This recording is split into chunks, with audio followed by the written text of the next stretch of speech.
I've been filming with Blackmagic cameras ever since they first came out, and this is actually the first one that I ever bought. The Production 4K. Had a global shutter, Super 35 sensor.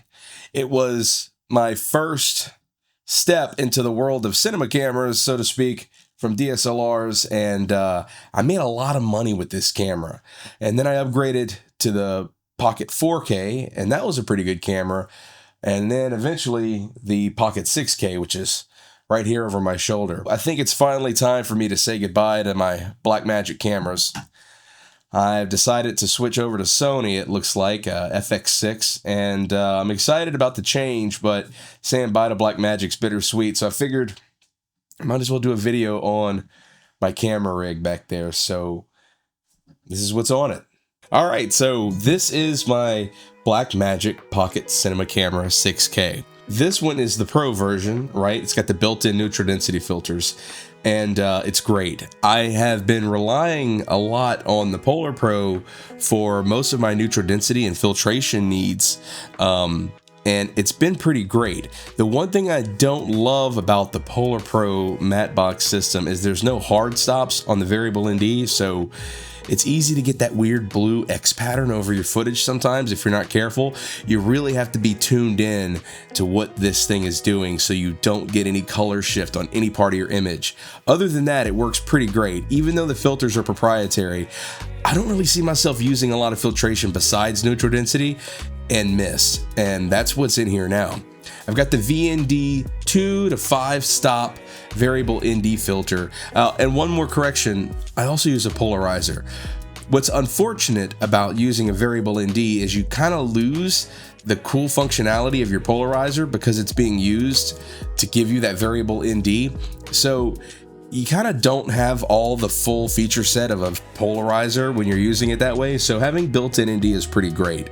But if you want to fine tune your exposure without adjusting your f-stop, or your t-stop in this case, being the cinema lens here, you gotta use the variable ND. So, you know, there's trade-offs and everything. Let's talk about the rig, okay? So this one's set up probably similar to a lot of them. I've got an external monitor up here. This is actually a Feel World monitor. I needed a bright monitor, and I got it, and it's very plasticky. It's awful. So the quality is fine. The image quality is good enough. The brightness is perfect, but it was plastic, and it is plastic, and I knew it was very likely to break, and so I invested in this Camvate metal cage that goes around it, and it adds a lot of strength, it adds a lot of durability, rigidity, but it also adds weight, and this rig is very heavy.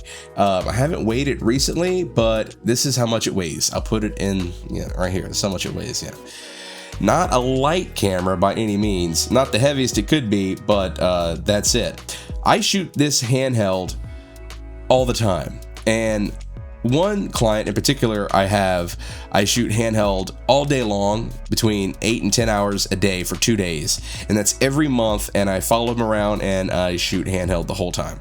So it's pretty hard doing 2 days handheld with this thing, but you just can't be a baby, you just got to do it, to make that money. So it's great. But around the camera body, I've got the tilt-a-cage, tilt-a-top handle, and all the accessories. There's a couple of other mix and match accessories. I used to have stainless steel rails, but I actually sold them, and now I've got these aluminum ones, and they're okay, but there's a little bit of flex to them sometimes. Stainless steel looks great, and it's a lot more robust, right? So I already talked about the matte box, talked about the cage. You obviously know what the camera is, Tilta cage and everything. This is a Tilta follow focus. It is the Tilta FF03 follow focus. It's old as hell. I've had this as long as I've had this camera. Remember from the beginning? It was on that rig when I bought this in 2014, I believe. So 11 years old. Yeah, and it's showing its age. There's a little bit of play. You can kind of see that a little bit, maybe. But it's not bad, and I'm so used to it at this point. I guess it's like walking with bad shoes. You just learn how to walk with them. So it's pretty great. It's missing a couple of screws for hard stops and a friction knob on the back, but I don't really use it.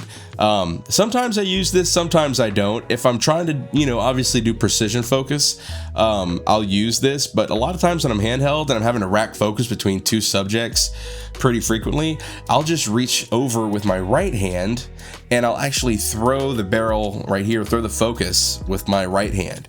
And the follow focus is just along for the ride. So sometimes I do that. But running a T5 on the top for media.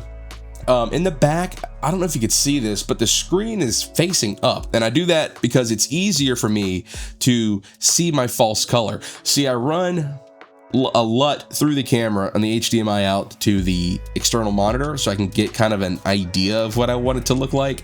And I frame and I do all my composing and everything through here. But when it comes to exposure, I'm always looking down at my false color on the internal monitor, right? Or the, flip out monitor, the flippy screen. And I face it up because a lot of times when I'm handheld, it's on my shoulder and I'm looking up at my monitor when I'm shooting, and I'll glance over and see my false color. And that's how I know if I have any hot spots or any crush shadows or anything like that. It's how I evaluate my exposure. I use this monitor. I've used a lot of different V mounts. Okay, I've had very zoom, I believe was my first set of V mounts, and then I eventually switched to small rig, which we use the little ones, and then also newer.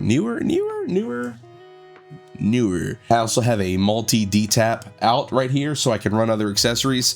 Sometimes I power this monitor with the D-tap on the back, but most of the time I just use this for the camera, and then I run NPF batteries right here for the monitor.